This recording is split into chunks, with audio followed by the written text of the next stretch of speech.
In the year 2000, global leaders met and promised to reach 6 education goals by 2015. They wanted to ensure that everyone would be able to exercise their basic human right to education, no matter their age, gender, ethnicity, family income, their disability status, or where they live.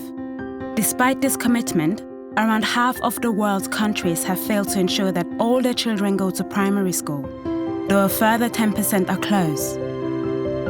And just a third of countries have achieved all the education goals with measurable targets, most of them wealthy countries in North America and Western Europe, while the countries furthest away were mainly poorer ones.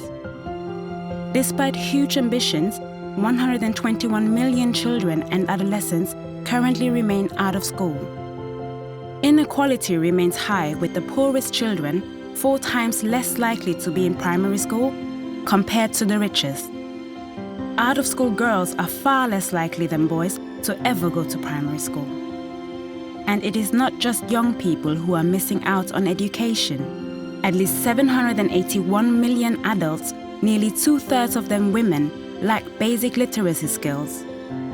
In sub-Saharan Africa, half of all women are denied the right to literacy. And yet, despite many countries failing to meet the deadline, progress has been made.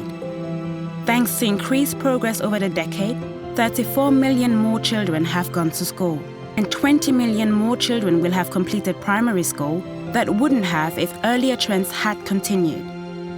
More could have been achieved if countries had made education spending a bigger priority. All countries must spend the recommended 15 to 20% of national budgets on education, and the international community must renew its commitment and bridge the $22 billion annual funding gap from now until 2030.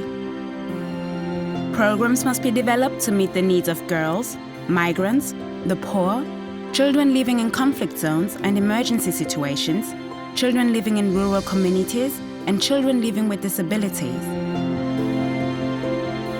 When countries meet at the UN in September, they must advance an ambitious education agenda to ensure that all children can exercise their human right to education and contribute to a more sustainable world.